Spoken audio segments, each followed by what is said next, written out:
Hello, everyone, and welcome back to our Game 3, or technically finals of our All-Stars event this split. Tonight, we have Chocolate Mooncake on blue side.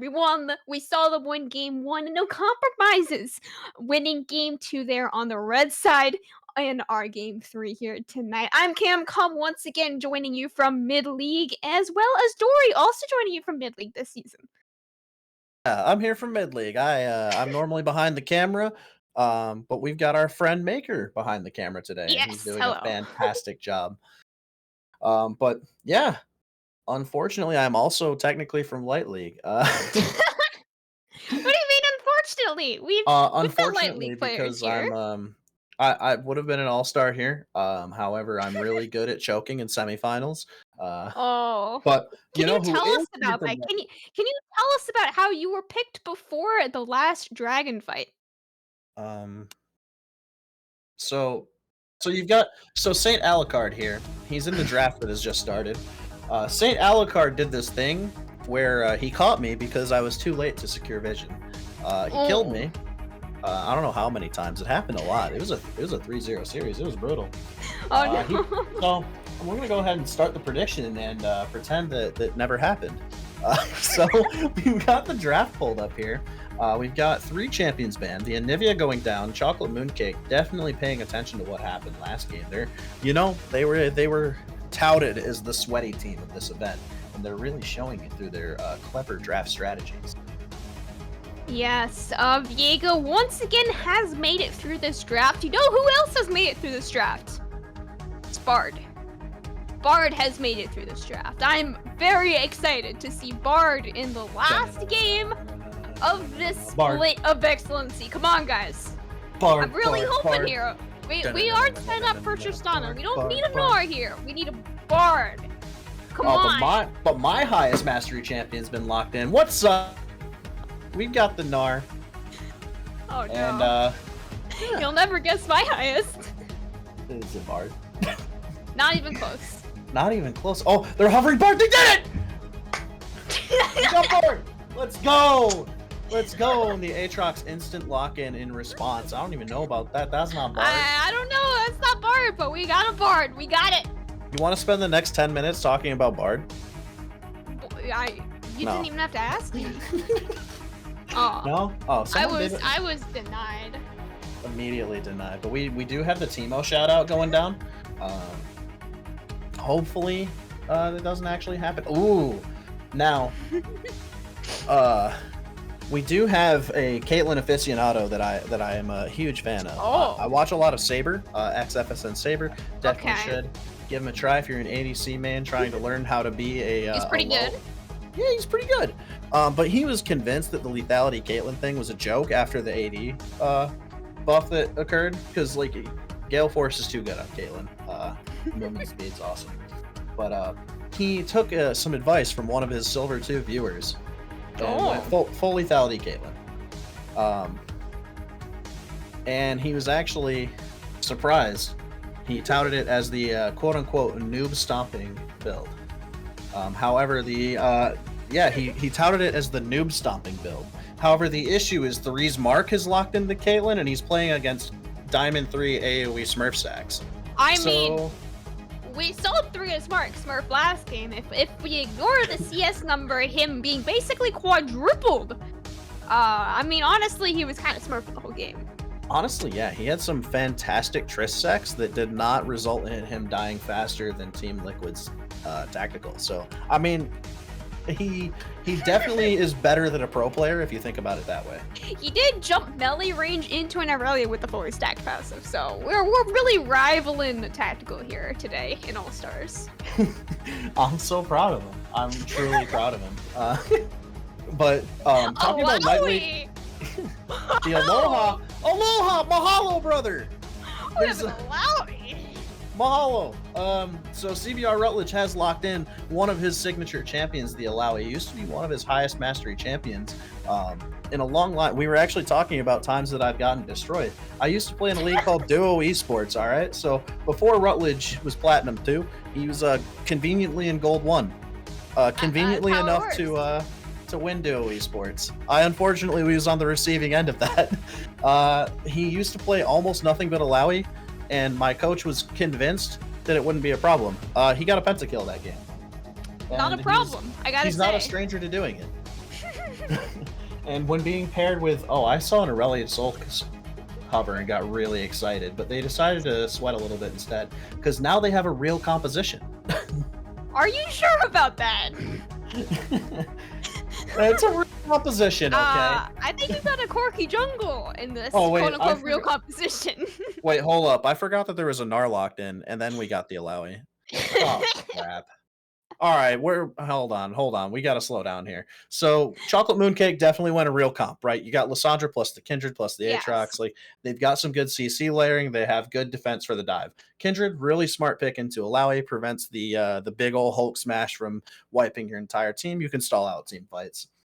But on the other side, it's basically just going to be a lot of like immunity and like no death stuff, like layering, because you've got Bard ultimate on the other side. So I'm not really sure how I feel about how these compositions match up, if we're being realistic.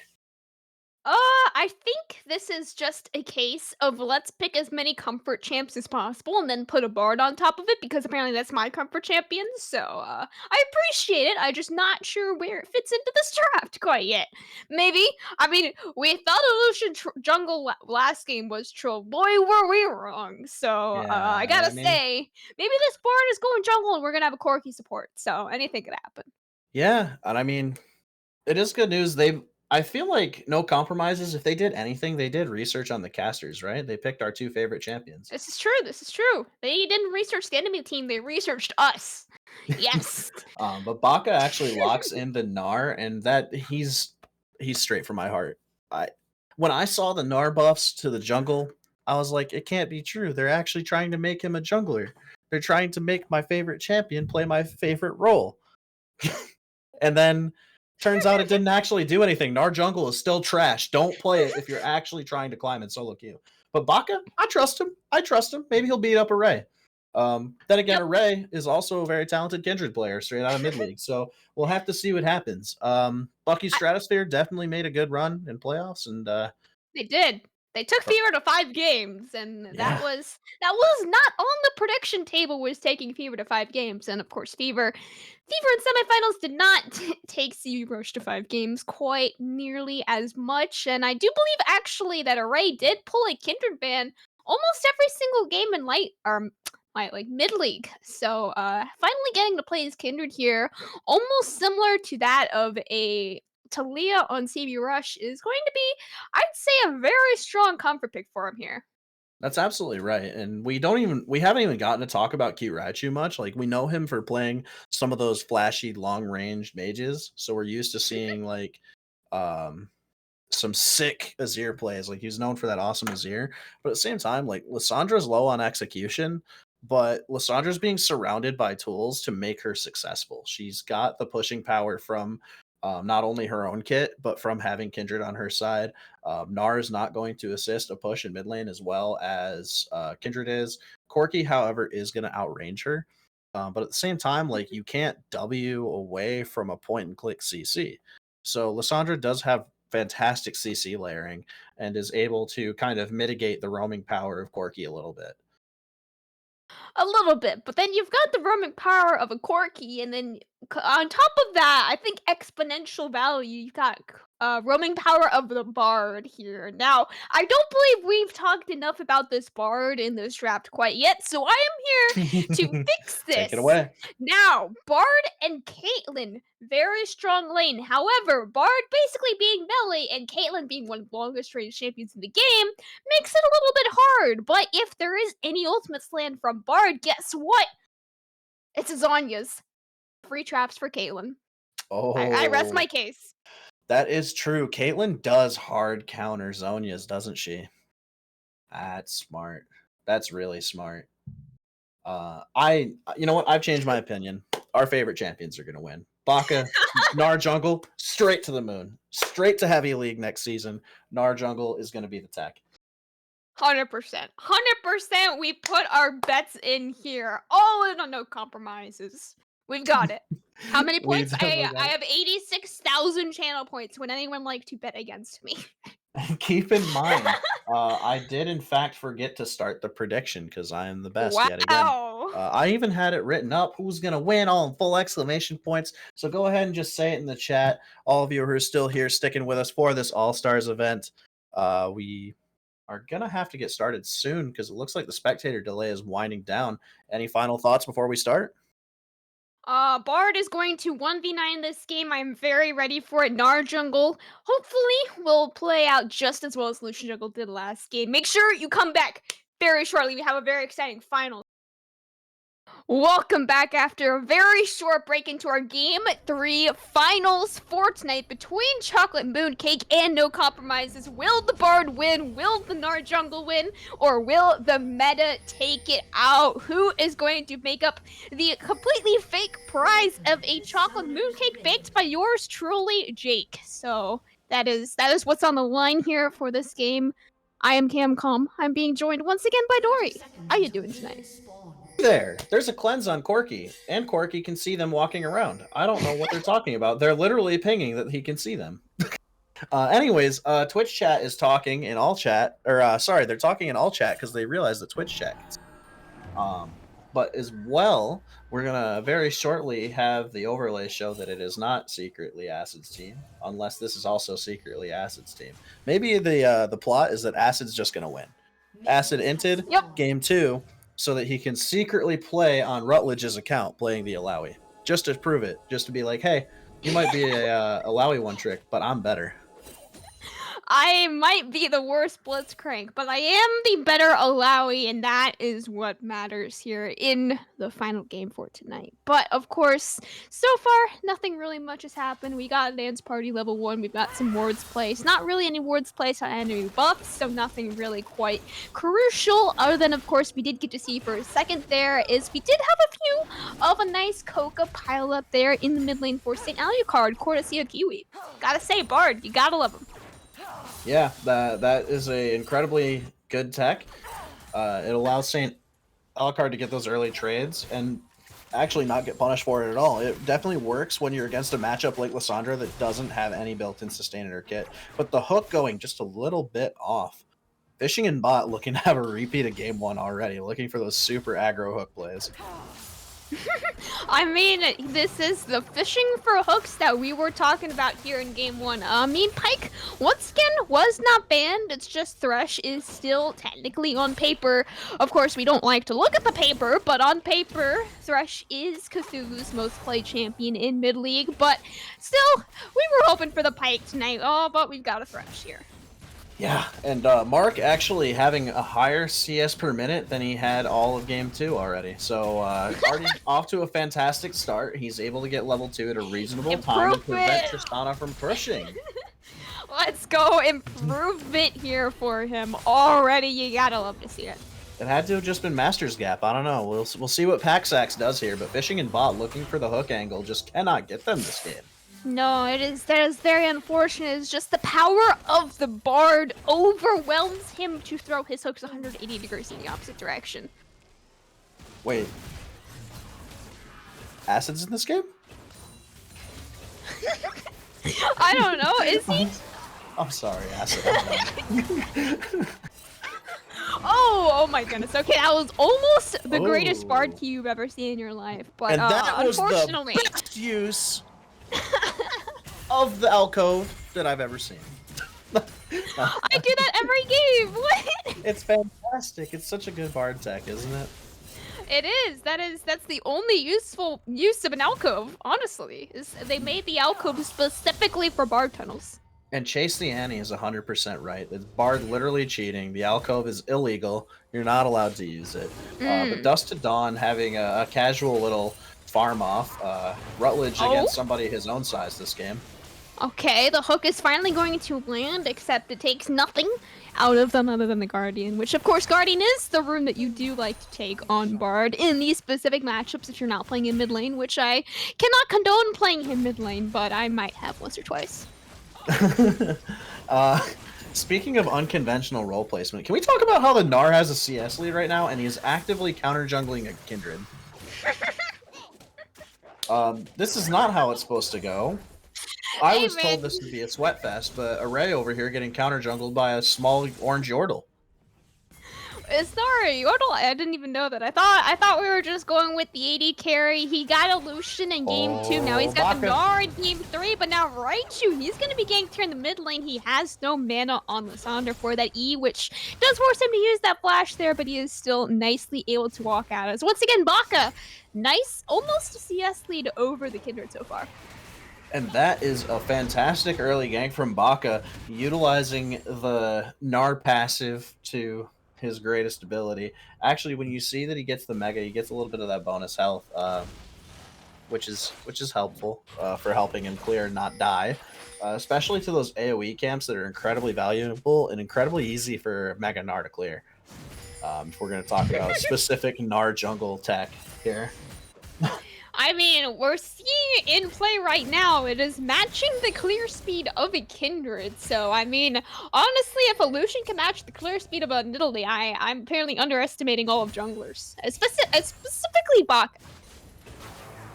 That's exactly right. Now, oh, that's a good hook. Let's see if something comes from it.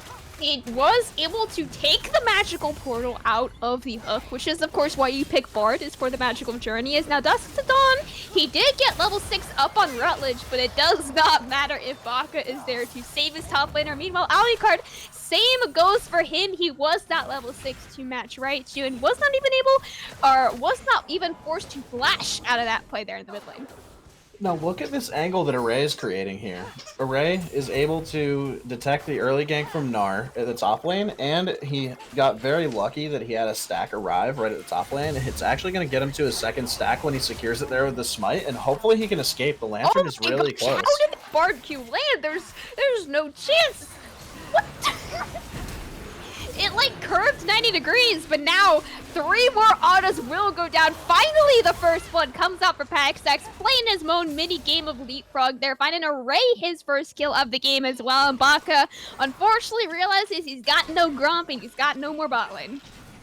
And that was some fantastic map play from the side of Chocolate Mooncake. They're definitely looking like the sweat team again, but we're actually going to take a look at that play here in just a second, because I really want to see exactly what that setup looked like and how they utilized it to their advantage, because the vision control doesn't look that great, to be honest, but they used a lot of context clues to figure out exactly what was going to happen there.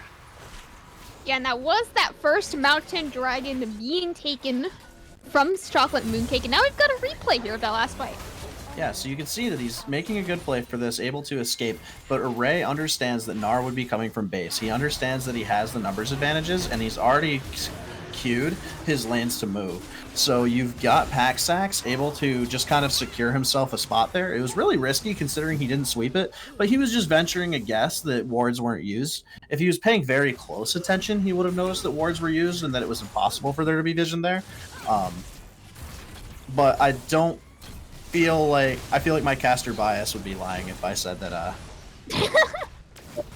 I mean, you can see the words, that. but he can't see the words. So exactly. that is yeah, I think you wouldn't have seen the words if you were in the same spot.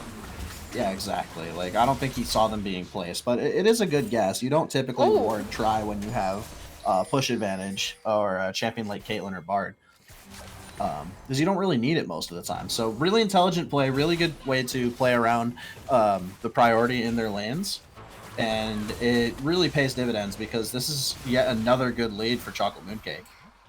Yeah, now Paxax, they were not able to land that hook onto Threa's mark, and now you see Fishing chunked out for so much of his HP and only half mana as well on that Thresh. Is the power of the bullying from the Bard Caitlyn, as you can see just how many Qs he is able to land there onto Fishing and just immediately followed up from any headshots or traps. Okay, Mark walked away.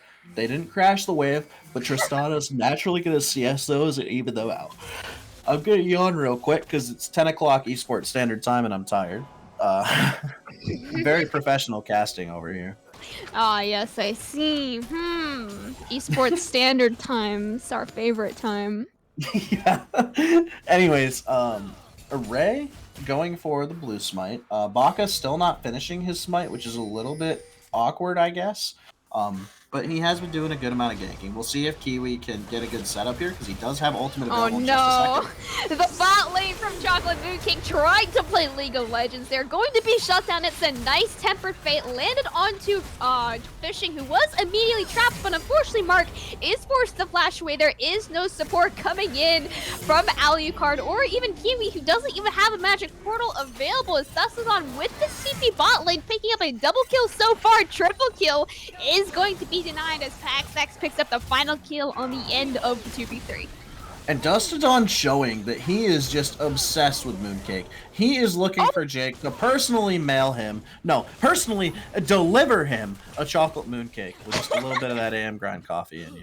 So as soon as we get it rendered, we're going to take a quick look at that teleport play, sponsored by AM grind coffee, Yes. okay? Yes, all replays tonight are sponsored by AM Grind Coffee. Make sure you use that command in chat for your discount on their coffee. Meanwhile, Rutledge flashes onto a Ray in the top lane for a solo kill under the tower. Yeah, and here's a quick replay of this play. We've got the Bard going for the really good Tempered Fate here for the setup, but at the same time, you see Dustadon playing back, looking for that teleport play, and making a fantastic flank. Now, the overextension definitely was apparent, and it really was up to Dustadon to pay attention to it. But again, Mark going for that play with no mana. You want to push with Caitlyn. Obviously, you want to press the Q button. You want to push into Tristana. You want to stop her from being able to create push advantages. But with no dragon up, it's just a free gank. Yeah, and meanwhile, while we were watching that, Dustadon got his third kill of the game, and again, Paxax is able to land another nice jump, finding himself another kill onto the Prius Mark, and Array not letting Bard play the game, finding himself a double kill as well onto the bot lane members of No Compromises. And, yeah, the more that these kind of overextensions occur, the better it is for the blue side. You've got the hyper scaling from Kindred pretty much already online. Kindred's sitting on, let's see, where'd Kindred go? I've lost sight of Kindred. There's Kindred. Kindred is up to 5 stacks. 3 stacks. Only 3 hunts. Alright, so Kindred is already this strong, and Kindred hasn't quote-unquote become a champion yet. And honestly, at that 4 stack point, you've got this massive power spike where Kindred can basically utilize a mythic better than most other champions in the game, which sounds weird coming from a champion that heavily relies on gold scaling, right? But yeah, and with that, she did buy Phantom Dancer first, just to make your point even more clear. Meanwhile, Fishing going in for the personal invade onto the Wolves. Baka not allowed to farm his own jungle. No Gnar jungle for you today. Meanwhile, Array out all the wing at 3S Mark, knocked out of the ultimate as well. You are not allowed to live through this. That's Kindred's respite there. As now Alucard is forced to package away, not even able to help his own team out, just being invaded there by Chocolate Mooncake. And now Dustadon once again trying to 1v1 Rutledge, and it is a surprisingly close fight. And now Alucard, what are you doing? Oh no, finds himself in a 1v4. He was trying to execute, but not able to make it under the tower in time. Poor poor Alucard, just kind of getting caught with his pants down. I almost would have just channeled back. So let's take a quick look at the craziness that just occurred and figure out how St. Alucard even showed up where he did. So Baka getting caught with his pants down. He's going for an item that doesn't make him the tankiest in the world. They're able to just CC chain him down. Kindred ult going down at a perfect time. Tristana ult used phenomenally to knock somebody out of Kindred ult and instant kill them. So Alucard running away is going to try to be a little bit sneaky, play around vision, and hide himself. But the replay is going to kind of sneak away for the time being. While we're looking at the live feed waiting for it, Alucard actually did get hidden in a bush, but decided to show himself instead of trying to see if he could channel his back. Honestly, Chocolate Mooncake was just going to ignore him, but they just collect that free kill and away they go. Yep, you are not allowed to play bot lane here in this game, honestly, from either team, as now, once again, we're having a bot lane 2v2, but this time in the top side jungle. Meanwhile, 3 Smart, nice kiting around those traps, just about able to keep him alive there down in the bot lane on the Caitlyn. Yeah, right now, Fishing and Bot looking incredibly effective as well. Like, we haven't really talked about it too much, but Fishing and Bot has 12 out of 13 kill participation. He's just been everywhere. And honestly, it's a really good showing for Allstars. It's really showing how he got his vote, and it's really showing that even though Nelson was the first team support in mid league, like every single support had an opportunity to really shine.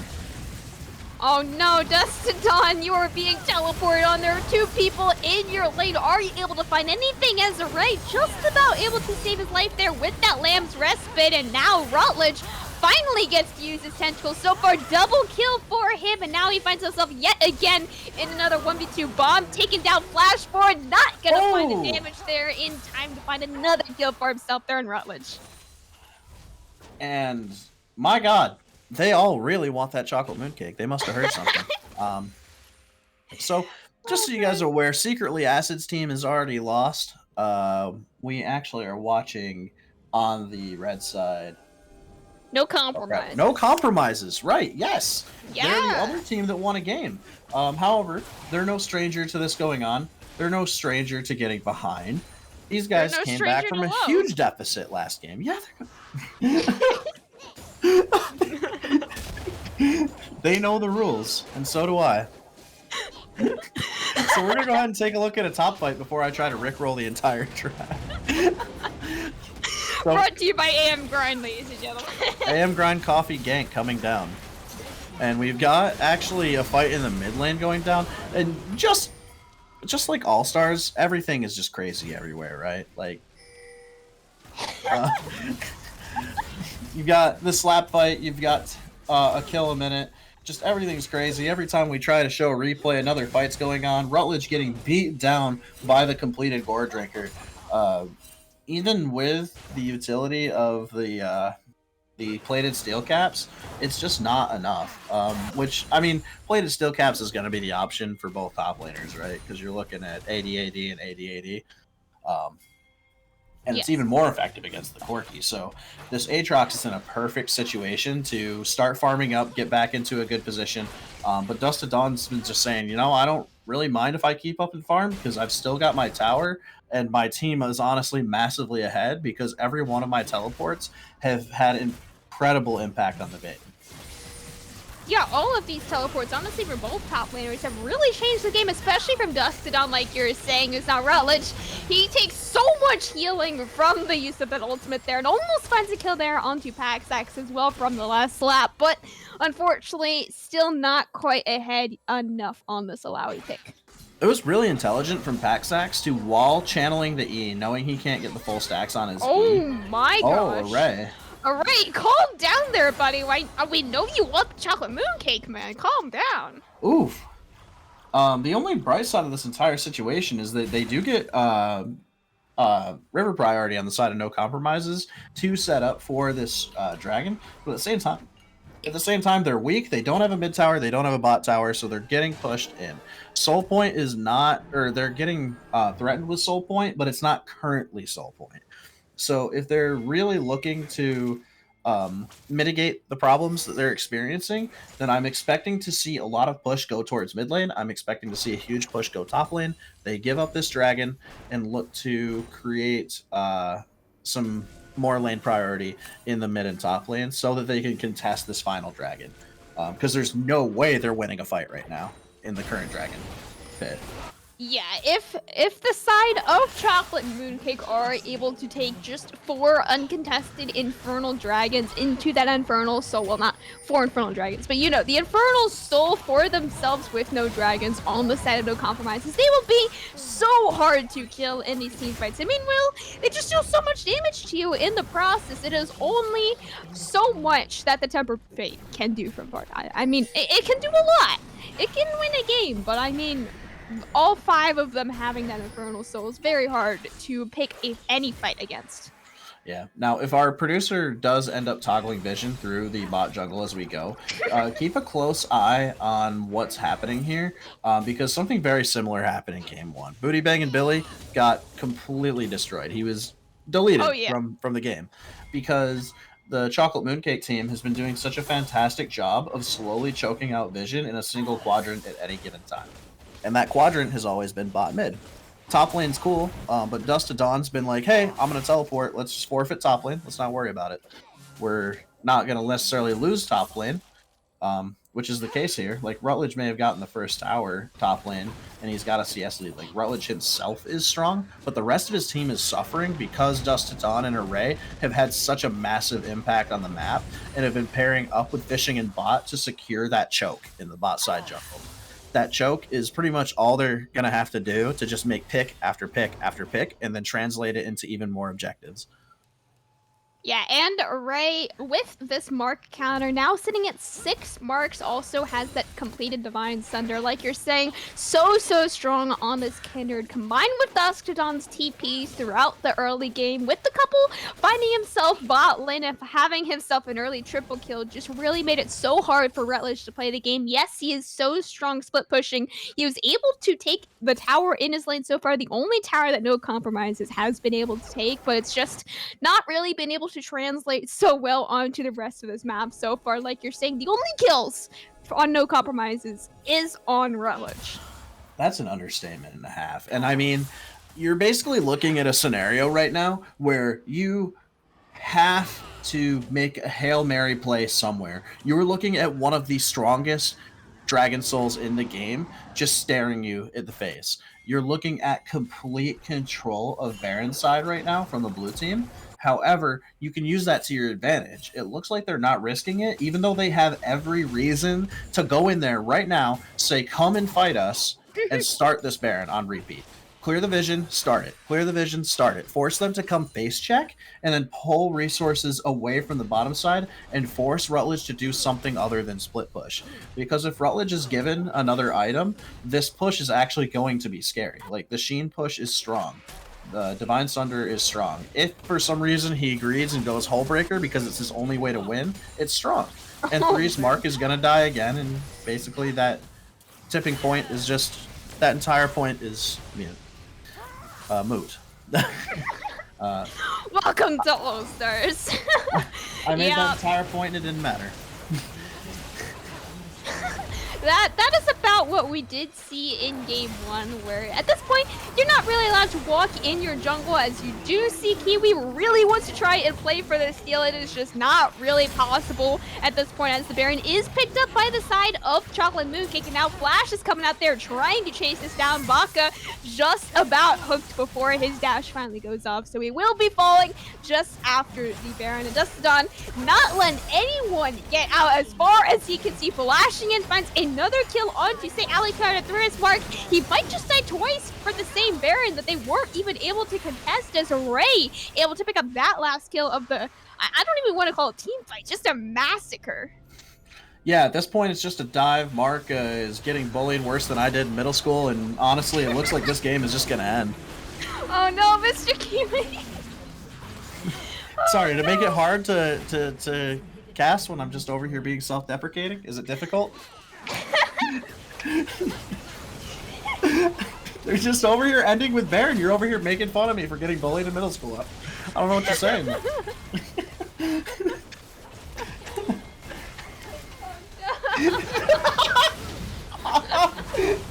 Anyways, Rutledge over here desperately trying to save his team. We're gonna go ahead and transition over into Camcom, trying to play-by-play this team fight. Let's go. Oh, I thought you were gonna play-by-play. I was hyped for your play-by-play, man. Like, come on. Paxax just died, Array just died. It looks like No Compromises are trying to hold the game, and now Dust is on. He's going back in. The hook lands onto Rutledge immediately. Once again will be one shot as the magical poorly not so magical here, as Mr. Kiwi might have just found himself another death. This Three's Mark, there's only so much kiting you can do on this Caitlyn. You only have a Kraken Slayer, not even a Gale Force angle, as Mr. Kiwi, oh no, that is hard. And Dust to Dawn just says, oh hi Mark, let's end the game. As Mark gets dove for literally free. You've got the Baron push in, except St. Alucard is just desperate to make something happen. This is not what happened in his Light League finals. I don't think he's used to this, because Cute Raichu's over here trying to end the game. Cute Raichu at low HP running away, but Baka trying to make Gnar jungle a thing. But I'm sorry, You just can't make it a They're thing. dying to minion Saint Alucard, almost going down to that super minion right there as the Q snipe from Baka unfortunately misses. He almost dies for it as well, but eventually the shutdown does finally fall. Stop trying to make the Gnar jungle look good. Cute Raichu's even in on it. It's like, hey, we're gonna give up a kill or two. We're gonna make Gnar look okay. But he just finished his Trinity Force. He's gonna scale, guys. He's gonna scale out of his mind. And then Kiwi's just gonna die in the jungle. Like, what is that? I know that feeling very well. That was the I'm going for chimes right there. Oh, you're like zoomed in on it. You're just like, I need Yeah. chimes. You don't focus on anything else in that state of mind. No, you go chime. I want chimes, and Give me that chime. That's the bard mindset right there. I respect it. And in other news, I'm actually looking at Array. I don't know if it's because he's All-Stars and he's so far ahead and he's trolling, or if like this is an actual thing. Kindred has Sunder. Is that a thing now? I feel like I've heard that's a thing. What do you mean? Divine hasn't she had Sunder the whole game? Kindred got Sunder a second item. Like, what? Oh, you it's mean a mythic? yeah? It's like a mythic. She had PD first. I don't know. I don't play enough Kindred. I played her season 9, not season 11. As now Rutledge, he feels the same exact pain as Kiwi did, just trying to go for chimes. Except that time, he's not going for chimes. Yeah. Unfortunately, Rutledge was going for bodies, but he was trying to team fight with a Hull Breaker, which is a big no-no. Yeah, that is unfortunately the anti-team fight item right there. Sax jumping right onto that package right there, not even caring whatsoever. Baka making this Gnar jungle work just about with the double kill, finally falling down to Array. Will he get the triple? Not quite fishing, making sure he gets the final kill of the game. That is the support you like to see. Chocolate Mooncake finding themselves the victory. Chocolate Mooncake of our All-Stars tonight. Look at this overlay.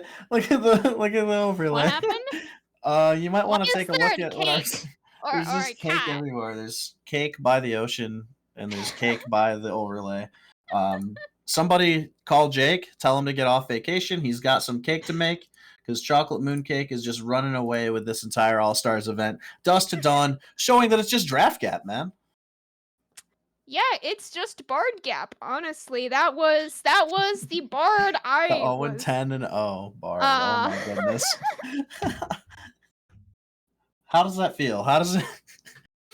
I mean, I'm not so happy. My favorite chick. Okay. It would be fine if it was just 0-10-0, but look at the mythic he bought.